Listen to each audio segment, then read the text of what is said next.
Good morning. Yeah, morning. Sorry, I don't speak Tamil, but I will try to talk. I will speak in English, and I hope this is being a technical presentation. You can all understand English because our most of the terms we talk in English only. Compressor is compressor. We don't look for any local language word for it. So the topic is essentials refrigeration controls for safety. And what I am going to talk about is how we can improve the safety of our plant, or how we can make our plant more safe, and find out what are the lacunas or mistakes normally we make. I'm thankful to Association of Ammonia Refrigeration for giving me opportunity to speak today in this Advantage Ammonia program. We are all well aware about the recent incidents happened in Tamil Nadu, but it is not a known or the isolated incident. It has been happening in India in different parts of the refrigeration plants, particularly in seafood industry. Yesterday there was a incident in ALM meat industry in UP, or in couple of days back there was an incident in some ice plant in Tamil Nadu. So these incidents are happening, and it is very important to have a ammonia plant safety. Ammonia plant safety is related to human being, people who are working there. It is very important for the owner management, because if the plant has an incident, the plant stops down, so no more income, and also it affects the nearby areas. See, it's not only the people working there, but there is also possibility that your plant is put up outside city when it was put up 15-20 years back. But today city has come to your plant. There are residential people around you, so they also it affects, and normally as in India, if there is an incident, we always have the protest, we always have the political parties and other things involved. Then those also cost money and also creates problem. Secondly, and most important thing is the product which is being processed in our industry. It's dairy or seafood or whatever it is. If the ammonia leak happens, all your product which is inside the production hall or in your cold storage may also get damaged. You will all be aware that 260 metric ton of seafood frozen has been confiscated by FSI in the recent accident in Tamil Nadu. So that cost also is very important. So it is important to have safe working environment for the people operating, people nearby, and for the product and the quality of the product. Now what happens is that these safety precautions, as Sudhir sir has said, that not only extends the life of the plant, it extends the life of the equipment, so you get better ROIs from the same plant. And also, if you are controlling ammonia release, it will definitely help you into controlling the environment. So these all things are there, and when we start talk about it, the first thing which is very important for us all to know is what is the purity of the ammonia we are using. As a refrigerant, we should use anhydrous ammonia, which should be 99.95% pure. Unfortunately, our most of the times ammonia suppliers don't tell us about the purity of it unless we ask for it. So whenever you are buying ammonia, you ask for the TC quality certificate for the ammonia. Make sure that you are buying refrigeration quality ammonia. Nowadays there are two types of ammonia available. They talk about 95% pure ammonia, and refrigeration quality ammonia is 99.95% pure ammonia. Because if it is not 99.5%, then you will have air and water in your ammonia, and that is definitely going to affect your system. This ammonia pressure temperature chart we all follow. ARP has published this, and this chart is valid only if there is no water or air in ammonia plant. So you can get minus 40 temperature at say minus 0.28 bar only if your ammonia is anhydrous and pure. So to have these safety systems in our plant, to make sure that what I'm going to talk about is also related to the standards. As Sudhir sir has said, AR standard is there, and that has been now converted to BIS standard, AR standard, and as I was representing AR into this standard formation. So national standard is available. You can get it from the BIS website, or if you need any, if anybody needs a standard copy, please write to us, we will share the copy with you. So what are the safety controls? Always remember, controls have two different applications. One is safety, protecting your plant, and one is operating your plant. So today we are not going to talk about the controls which operate your plant. But what we are going to talk about is the controls which make your plant safe, and what you have to find out how they are making working. Sudhir sir talked about these pressure switches, like we have a low pressure switch, we have a high pressure switch, we have a oil pressure switch. Normally, many times people put it in loosely, so make sure that you put it into nicely packed panel with proper tubing and connections with good quality pressure gauges, so that your safety switches, because these are the most important switches for your compressor. Each compressor must be protected by independently pressure safety switches. Do not use common safety switches for multiple compressors. I have seen that as happening, that there are 3 compressors and there was only one gauge board box. So make sure that they are safely and independently connected. This is very important. You see here, this plant has been commissioned 2 years back, and they did not have electrical connections connected to the safety switches. So safety switches were there, but they were not electrically connected. So make sure that the safety switches are in your plant, they are properly connected, electrically connected, calibrated every year, and then you make sure that they are set at the correct value. Sometimes because it is tripping, we try to change the setting. Because we are getting 15 bar pressure, so we put the safety switch to 18 bar. Don't do that. Because safety is means for your tripping. If it is tripping, it means you have to find out the reason for the tripping, and you have to remove that reason. Bypassing or increasing settings is not the solution. Flow switches, a very small component, very mostly neglected component in our plant. Nowadays we are using evaporative condensers, but many plants we have either PHE type or shell and tube type condensers connected to cooling towers. Their water flow is very important. Even compressors, if it is cooled by water, their water flow is very important. I have seen an accident where a flow switch which was put into condenser water flow was not working. It was bypassed, and then suddenly one day the pump stopped. There was no water going to the condenser, and boom, the receiver blasted, and the receiver went into the nearby to the next door factory. So as Sudhir sir has said, talked about safety valves. Safety valves is the most critical component in your plant. Now it is installed on your high pressure vessel, it is installed on low pressure vessel, it is installed on any pressure vessel. You have to have a safety valve, and this safety valve actually decides your life. So what are the important characteristics of safety valve? What should be the selection installation procedures that I am going to talk about, and how you select your safety valve. First thing is that whether I should use single safety valve or dual safety valve.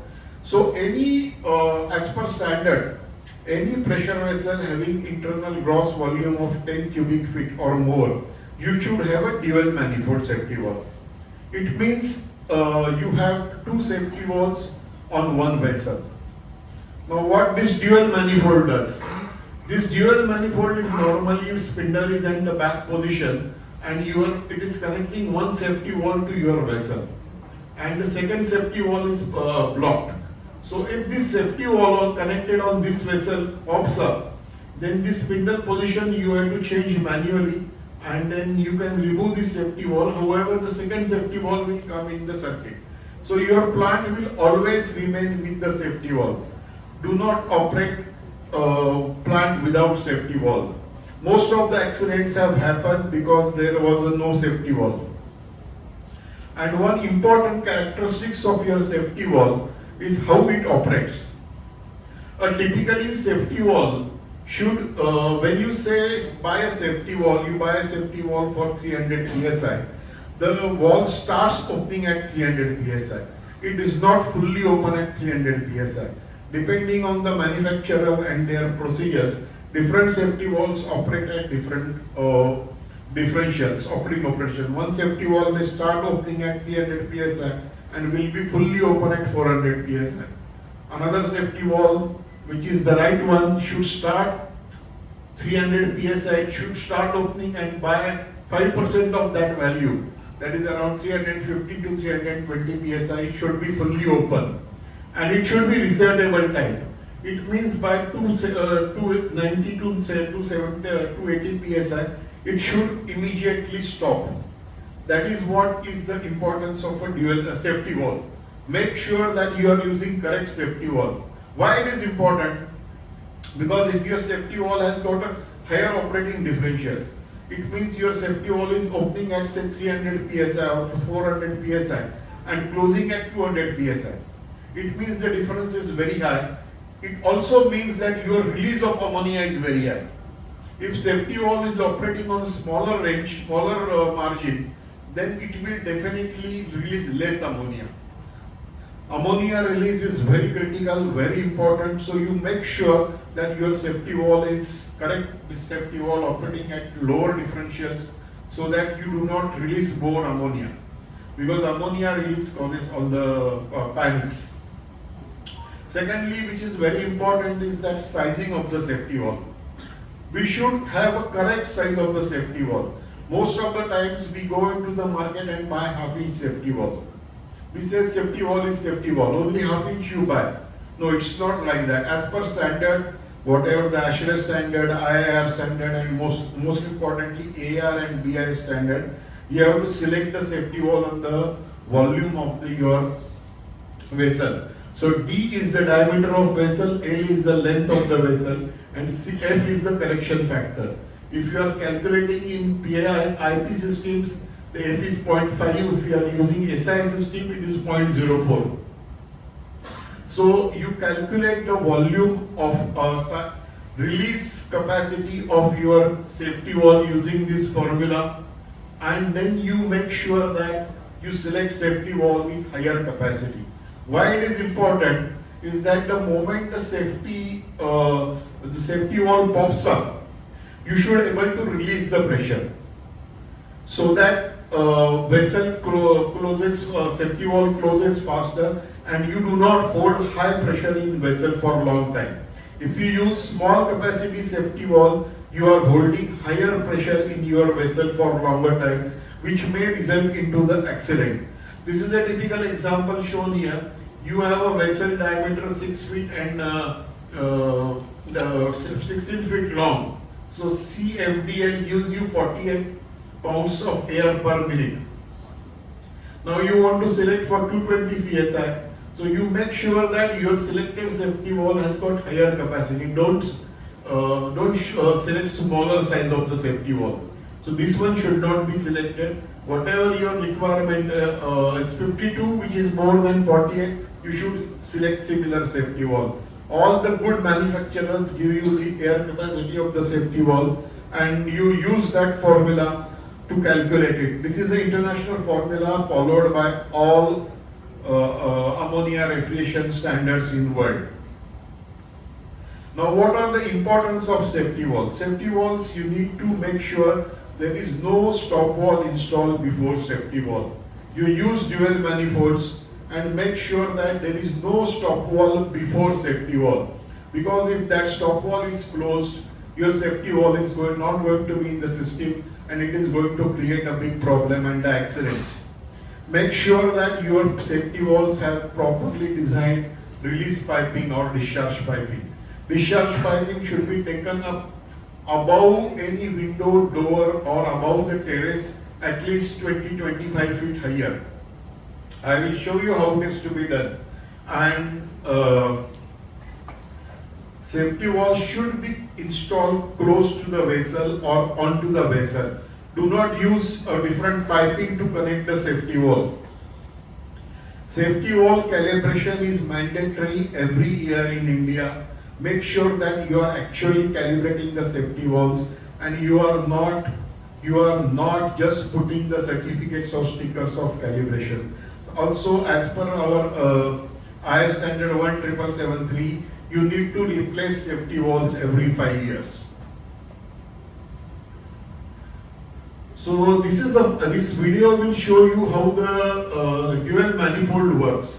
Now this is safety wall indicator, put it on the outside of the safety wall. So in case safety wall pops up, this indicator will go up. You just monitor these flags here. So see, when the safety wall has popped up, this flag has gone up. It means the safety wall is operated. Now the person is changing the dual manifold position. So if you see, this safety wall has not operated. This safety wall remain in off condition. So only this one was connected in the system and this one popped up. Now what we will do, we will again apply the pressure. Now since we have changed the spindle position, this safety wall will not pop up, but this one will pop up. So that is how the dual manifold work. So make sure that you use correct quality dual manifold so that dual manifolds are not leaking. You don't need to install the safety wall. You don't need to install stop walls. You should not install stop walls before dual manifolds. This is what happens when safety wall pops up. You can see how the ammonia get released. So make sure that you have a proper safety release system. This is some of the photographs from the plant. You can see here the safety wall has got the outlet piping connected and going outside. Here it is again is shown here is going outside. Now you can take different, we can combine the pipe because only one safety wall is operating, or you can have the two different pipes operating from the safety wall. This is another installation photo. And what you should do, what I told you, that your all safety walls should be put it onto a common header, and then common header outlet should be taken outside your your terrace, window, any highest point in the plant, and should be taken at around 8 meters above it. So this is how the typical nice header is done here, and this is how the venti system is taken out. Make sure that you size the wind pipes correctly. Do not do it using half-inch pipes. What you should do, you should use flange type dual manifolds wherever possible, because we observe that if this is a threaded connection, it many times when we try to open it, it damages or it breaks the pipe. Do not install stop wall before safety wall. Do not use single safety walls. And particularly single safety wall with a stop wall is absolutely no use. Normally this will make sure that your so this plant is without safety wall. Similarly, as I said, safety wall should be installed immediately on the vessel and should not be combined. You can see here two vessels are connected here, and there is a common safety wall is used. In this condition, one safety wall is totally removed, it is in different application. So there is no point in having dual manifold. And this is totally blocked. So don't do that. Your plant should always have two safety walls, one working and one standby condition. So make sure that you are using correct safety walls. Do not use stop walls. This is the most important thing, because safety walls is the most important thing protecting your all pressure vessels in your plant. Do not use flexible pipes at the outlet of the safety wall. Safety relays is ammonia. So make sure that you are using the same pipe you are using for your refrigerant pipe for the discharge from the safety wall. These flexible pipes will not last the moment the safety wall pops up. Secondly, when you are fitting your safety valves on your dual manifolds, do not use Teflon tapes. It is very common practice with our technicians, operators, that we use Teflon tapes on for any joints. Properly designed safety valve have a negative threading, negative taper threading, so that you don't need any Teflon tape. With the gasket, it can be leak-proof. Otherwise, these Teflon tapes get accumulated inside the safety valve. Secondly, calibration of safety valve, opening safety valves is very, very important every year. You can see here what is the condition of the safety valve seats.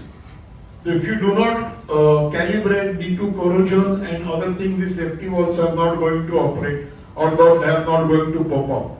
Sometimes safety valve continuously pops up, so operator cuts off the valve below the safety valve.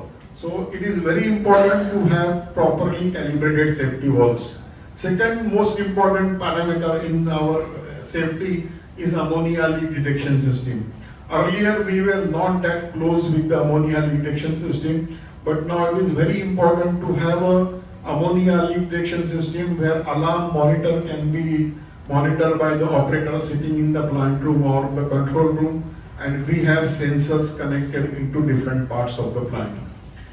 One sensor, like somebody asked me asked this question, what is the range of the sensor? Ammonia sensor do not have any range. Ammonia sensor is like your nose. It can operate like your nose can smell if the smell comes to your nose. Good smell, bad smell. Same thing is with the ammonia sensor. So you make sure that your ammonia sensors are located and installed properly in different parts of the plant. Typically, two types of sensors are most common in India. One is the semiconductor sensor and another is the electrochemical sensor. So depending on your life of the sensor and application of your sensor in the surrounding area, you need to select the sensor. Semiconductor sensors life is around 4 to 5 years. Electrochemical sensors life is around 3 to 4 years. Then you have to change the elements, not the electronic, but element you can change. Now what is more important here is that semiconductor sensors are less costly, electrochemical sensors are a bit costly, but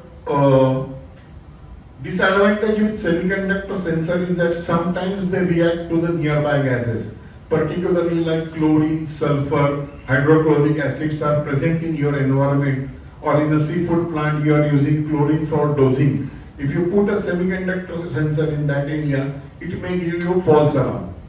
So depending on your application and also depending on your operating temperature, you need to select the sensor type. These are some of the definitions which are being installed, they are being followed now, and as are now also available in India.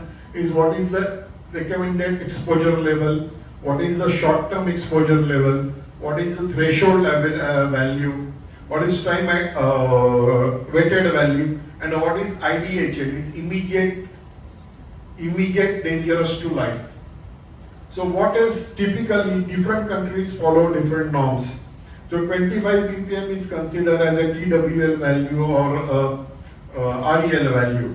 So normally in India we consider 30 ppm is a TWL, time weighted average value. It means that for 30 ppm leakage, you can work in ammonia environment for 8 hours without having any bodily environment throughout your life. This is one more chart which I have combined from different parts of the world. So different countries follow different regulations, and like 25 to 35 ppm is normally the ranges considered safe for the human being to operate. Anything above that is hazardous and it is dangerous to the health. So this is one more way of showing it. Like Sudhir sir said, you can smell 5 ppm, you can smell ammonia easily. 20 ppm, 25, 30 ppm is your TWL value. 35 to 40 ppm is your short-term exposure value. And 300 ppm is your IDHL value. IDHL means immediate danger to health. It does not, you don't die with that. It is basically starts suffocation or irritations to your eyes and noses.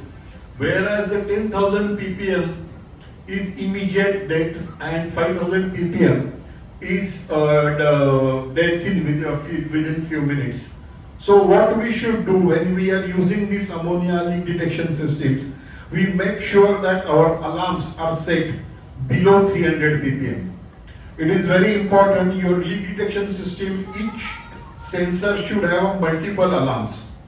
Like your first alarm, since 30 ppm is your basic TWA value, so you can set it, first alarm maybe set it at 50 ppm or 40 ppm, next alarm maybe at 70 or 100 ppm, and third alarm at 250 or 200 ppm. Don't go to 300 ppm, and then those alarms should operate your emergency ventilation system, or particularly if you have sprinkler systems, those should be immediately operated. This is like driving our car with a petrol. We know at ambient temperature a match spark can lead to the exposure of the petrol. So we take care of the car. We do not expose it to the fire. Same thing is required for ammonia. You make sure that it is proper and we are maintaining below the hazardous levels. This is one more way of showing the 50 ppm. What is 50 ppm? Is 0.0005%. So if your machine room is 20 meter by 12 meter by 6 meter height, total volume is 14 meter cube. So ammonia volume would be around 5. If you keep it to 5 kg or less in ammonia leakage in your plant, then you are safe. So make sure that you follow these guidelines. Make sure your ammonia leak detection system responds to your requirements. Do not install ammonia leak detection sensor for the sake of factory inspector, because that system should work and it should operate when there is ammonia leak. Normally ammonia leak happens as a gaseous state, mostly ammonia. So being gas, it is lighter than air, it will go up. So you make sure that your ammonia sensors are installed on higher side and on the ceiling levels, on the compressor sides, on your high pressure, low pressure receivers, intermediate receivers, on wall stations. Everywhere ammonia sensor is required. One sensor keeping in one room and one corner and expecting it to operate from other side is not going to happen. You should have multiple sensors in your system. Do not try to save money for your owner.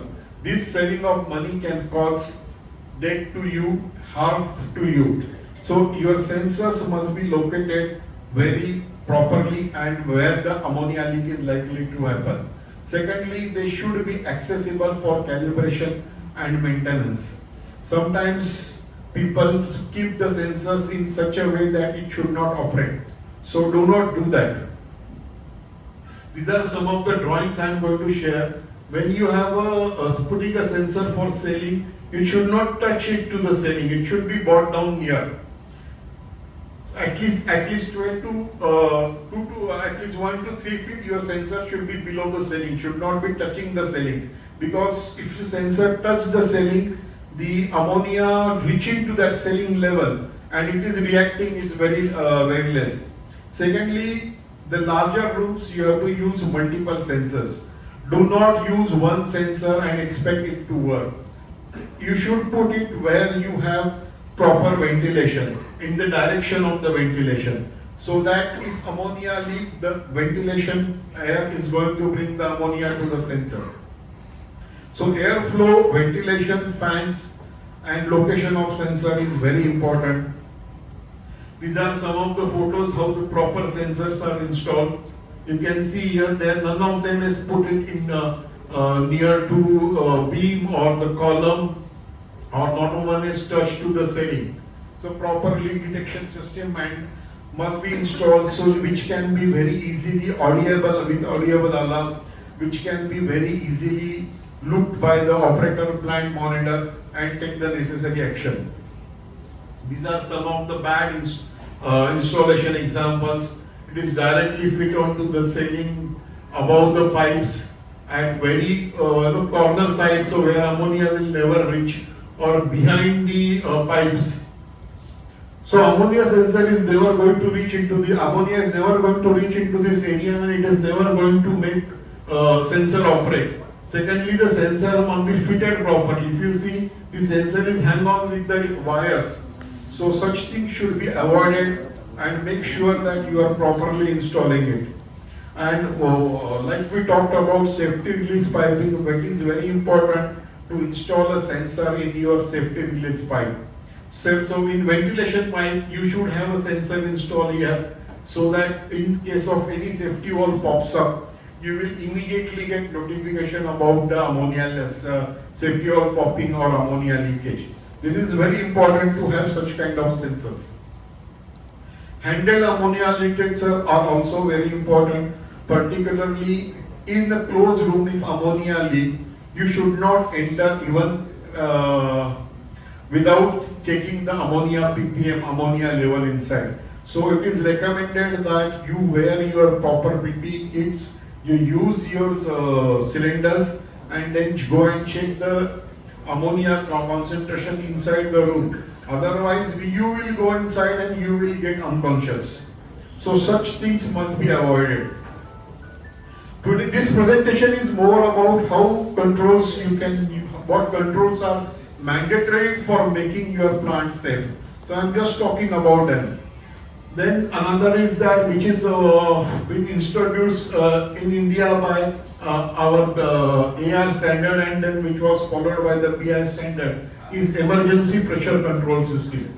Emergency pressure control system is a pressure sensing and control device which is installed on a high pressure receiver. So you have a pressure sensor installed here connected to the electronic monitoring system, and then you have, this is very important, not many people follow in India, you have a pipeline connecting high pressure line, gas line from receiver to LP vessel, and there is a king wall connected here. So this emergency pressure control system will monitor your receiver pressure. In case your receiver pressure, suppose your normal operating condition is 13 kg and your pressure goes to 15 kg or 15.5 kg, this emergency pressure control system is going to generate an alarm and operate the solenoid valve. So what this solenoid valve will do, it will pass the high pressure gas from receiver to intermediate vessel. It will operate for a shorter duration of time, but it will release the pressure on your receiver, and you may have an additional alarm by which you can start the sprinkler system or receiver or other thing. This emergency pressure control system was earlier not there. It was introduced by the international standards, and that is same has been followed by AR. Another important part is the oil draining. In oil draining, many times we use the hand operated valves. Normally, typical hand operated valve needs 14 to 15 turns to open and close.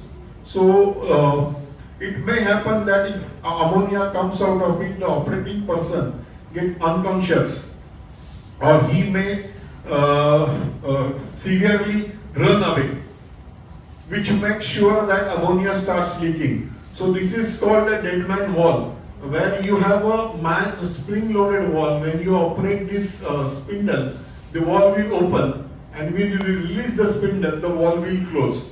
Why it is called dead man valve is that if person gets unconscious while operating this valve will automatically close. So it is very important to install this valve wherever we are having oil drain points, like on the if you have a pump vessels, you have the liquid column or the oil separators where you are draining the oil. You should use the spring-loaded valve. Then comes the level gauges. So these are also talked about maintaining liquid level. So you should use properly protected liquid level gauges, not the simple glass ones. You can see here the glass is broken. So ammonia will come out of it. A proper level gauge will have a supporting mechanical steady support. Secondly, it always have an inbuilt non-return valve function. So if the level gauge breaks, the non-return valve function at the inlet of the level gauge immediately closes the liquid going into ammonia in the level gauge and stops further leakage of this ammonia. So this safety when you are buying equipment, make sure that you are buying correct equipments. Don't buy for cheaper or local some unbranded products, uncertified products. Make sure that you are buying certified, correct design products. This is another device which is called a safety switch. It can be used for oil level sensing in your compressor on your oil separator, and it also can be used as sensing the ammonia liquid coming to the compressor. This sensor will be installed on the suction side of the compressor. So if gas comes, this sensor will not react. But if liquid comes on the compressor, it will immediately give the alarm. Such safety devices you should use. Another part is the mine trap alarms. Mine trap alarms are meant for generating alarms if person gets trapped inside the cold room, power fails, so he cannot open the door. So we have these switches installed inside the room, and the main alarm system into the plant room where operator can very easily see. So this switch is powered, electrically powered, so gives continuous illumination. So in case person traps, even the light fails, he can go and press the switch. You can get audio visual alarm.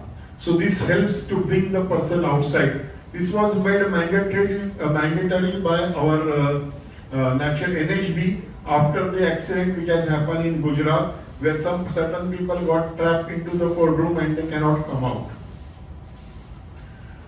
Now the other part of this presentation is about contamination in the refrigerant. Like we talked about how much purity of ammonia is important. At the same time, like Sudhir sir said, the air in the ammonia causes high pressure. It causes the condenser scaling, and that generates the possibility of ammonia accident. Same thing happens with the water. If there is a water in our refrigeration system, it also causes the hazards and accidents. We will see that. So typically a good refrigeration system, we should have only refrigerant in the system. We don't need anything else, and oil in our compressor side. Nothing else is required. Everything else in system, closed system, is a contamination. So this contamination can be water, it can be non-condensable gases like air, nitrogen, and we should keep removing this. We should not, technically it should not be there. So what happens is that typically if you have nitrogen in your system, it does nothing into your system because it needs minus 164 degrees centigrade to liquefy. Whereas we are liquefying our ammonia at plus 38 degrees centigrade. So you make sure that our system is totally clean. Now what happens is when we have non-condensable gases or air in our plant, the total pressure increases. That is, air pressure plus ammonia pressure becomes your total system pressure. And depending on that, as pressure starts increasing, your compressor component failure starts increasing, and also results into other condenser contamination, condenser cleaning you need to do, and it also affects your operating pressures. So it definitely reduces the compressor. It makes compressor work more, so your refrigeration capacity goes down. It increases your electricity demands, and it makes your plant unsafe.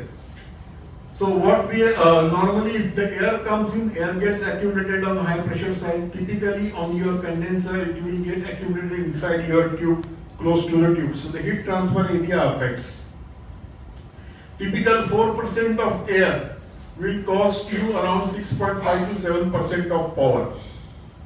So you operate at more, you have lower evaporating temperature, your power consumption goes up. So how this air comes in? Air comes in different ways. It can come through the ammonia, as I told you, it may contain nitrogen or air itself. Then when your plants are being evacuated or maintained or pressure tested, or you are doing some maintenance work, that time air will enter. Many times people use atmospheric air to do the pressure testing. instead of dry nitrogen. So that also results into the air accumulation. When you are charging oil, charging ammonia, removing oil, those also things lead to the leakages. And then there is a leakage, particularly if you are operating at lower temperature, below minus 30 degrees centigrade, means below atmospheric temperature. The leakages, ammonia will not come out, but air will go in. So what we have to do is remove this air continuously. There are two ways of doing it. One is the manual purging and another is the automatic purging. In manual purging, we know we have been doing it, all of us are doing it. Simple way is to put up a wall at the receiver and put a water bucket and keep this wall open permanently. So this definitely results in continuous ammonia leak. I have seen in many plants, they put up simply a water bucket and keep that receiver wall open. It removes the air, it removes the ammonia more. So technically, when you want to do proper purging, manual purging, either we can do it at the inlet of the condenser or on the receiver side, but you have to have a proper air water storage. You have to wear PPE kit, and preferably you have to switch off your plant. Particularly if you want to do it through condenser, you should shut off the plant, keep the water running for 2 to 3 hours so that any ammonia here will liquefy, go down, and you can get the purging. Then you can open the purge valve. But make sure that your manual purging does not make ammonia leak and go to the nearby places. It will definitely create problems for you. So instead of that, going for automatic purging is the best option. Now we have local purgers available. We don't have to buy the costly imported purgers, which not only cost us the initial cost but also the maintenance and the operation cost. So automatic purging does not require any manpower. It does not require any other persons wearing kits or other things, and it is a continuous online purging. What happens is that when we have automatic purging, our pressure is constantly maintained. Whereas there is a manual purging, during no purging time, we start accumulating air in the plant, which means we start increasing the pressure. When we do the manual purging, we bring down the pressure, but again it starts increasing. Different types of purgers are available. One type of purger is using external condensing unit, where ammonia is being taken through the heat exchanger, and this compressor, it is using basically a synthetic refrigerant and external compressor. So it has to be installed above receiver or above condenser. So these things are a bit difficult to operate, and being the imported ones, you have more components to maintain and repair. Another option is that using the refrigerant itself from the refrigeration plant available. So it has got a heat exchanger, and your purgings are your foul gases are connected to the through heat exchanger. They are condensed, and if this ammonia, it is put it back in the system, or is air is vented. What is the most important in installing purging systems are the purge points. Considering the time availability, I will skip this part. But if the presentations are available on our website, you can do, or we can talk about it later on. Proper purging points at the outlet of condensers or receivers is very important, and you have to avoid certain things. You follow the guidelines given by the manufacturer, and I am sure a simple purger can not only save electricity, improve energy efficiency, but it also helps you to reduce the plant accident possibilities, because you are operating at much lower differential pressure. Second important thing is water. Ammonia and water always have very high affinity, and there is always possibility of ammonia water mixing together, and then it is leaking. It gets accumulated at the low pressure side of the system. So when this kind of things happen, this starts corrosion inside the plant, and pipes, there was a question about the pipe quality. The corrosion starts inside the pipe, inside the pressure vessels, which results into reduction into the thicknesses of the pipe, and then finally the accident happens.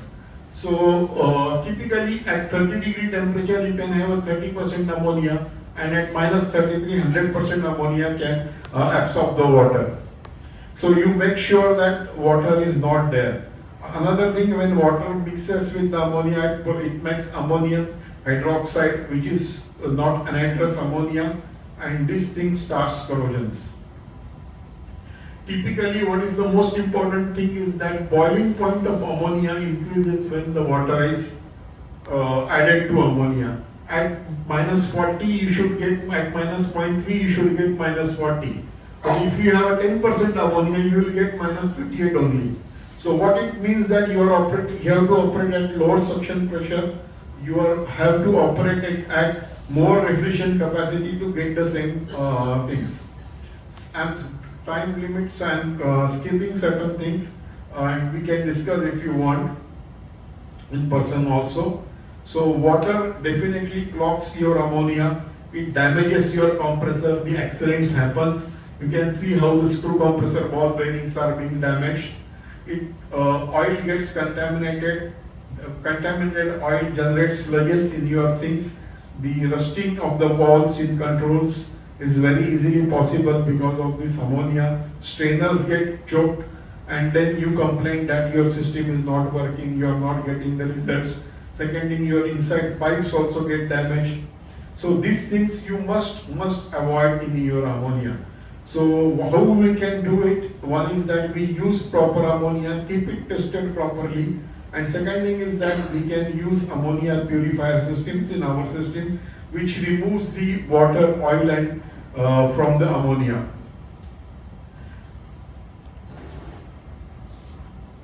Now the last part of the presentation, which is the most important, I personally feel very important. Pipes get damaged. Even the inside insulation also they get damaged. It is not true that insulation protects your pipes. No, insulation, there is a possibility of moisture formation between insulation and your pipe, and it starts corrosions. You can see here, those pipes are corroded inside the insulation. So what Sudhir sir said, periodically you have to cut certain insulation levels on your pipes, on your low pressure vessels. This is not limited to high pressure vessels. You have to get the thickness test done by the experts who do the analysis of your piping pressure vessels, and you have to do the NDT testing to make sure that you are using the correct type of the pipe and the correct products. Sometimes we use wrong quality products or fabricated products, which also results in major accidents. So what is the best solution? Best solution nowadays is to go to stainless steel. We switch over to stainless steel. Like in Tamil Nadu, most of the plants are close to a seashore. It is definitely going to generate the corrosion, and even because of the water inside your plant or the atmospheric rain, this definitely going to cause the corrosion in your plant. So think of going to stainless steel. That is the technology where world is going. This one is the chart prepared with the ASME standard. So you can see that you can use a smaller, less thickness of the stainless steel pipe for the same pressure rating instead of when you compare to the steel pipe.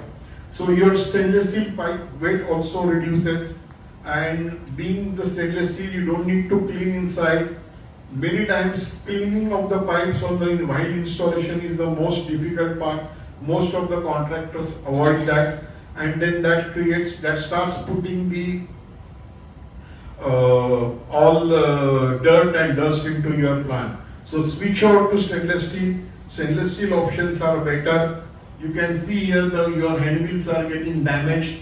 So instead of having a stainless steel wall, stainless steel handwheels is a much better solution. I'm just showing you certain examples where the stainless steel walls, stainless steel pipings are used so that your plant looks much better. These are the wall stations outside. So instead of having corrosion, you can go for this. This is a complete stainless steel. You can see this, even the insulation is not completed, but it is a stainless steel pipe. So think of going to stainless steel for your lifetime improvement of your plant. This is from a seafood plant in Vietnam where everything stainless steel pipes, stainless steel walls are used. Does not cost much. When you consider the total project cost, it does not cost much. It does not all add more than 1.5% to 2% when you consider the total project. I am not saying only refrigeration side, but when you consider the total project side, particularly if you are from dairy side, you are from seafood side, your processing side is everything in stainless steel. So why not refrigeration also in stainless steel? Think about it. This is a retrofitting activity. You can see that the old wall stations in steels are totally replaced to stainless steel. Even the insulation cladding is also stainless steel. So having stainless steel is one of the best options nowadays for improving your plant sustainability and your plant improvement. So just to conclude, safety is not expense. Don't try to save money for your boss. He does not compensate it for your life. Your job is to make your plant sustainable long term. So it works more, you get better ROI. So protecting people, improving efficiency, improving productivity because there is no shutdown, there is no closing of the plant, extended equipment lives, reducing maintenance costs because you are using stainless steel, you don't have to weld it, you don't have to, you can do the argon, so no rust, nothing is coming inside, and it also ensures reliable and long-term plant operations. So I suggest you look for these options and conclude this. This is a YouTube QR code. You can scan it. Whatever the videos I have shown you all are available on this YouTube. Thank you. Thank you very much. So we have a tea break. Yeah. So we will now break for the tea and we'll join again in 15 minutes. So everybody, please enjoy tea, coffee outside. Visit our event sponsor. You can understand that without the sponsors, it was not possible to have this event at the cost which we are doing. So please visit our sponsors booth also. Thank you.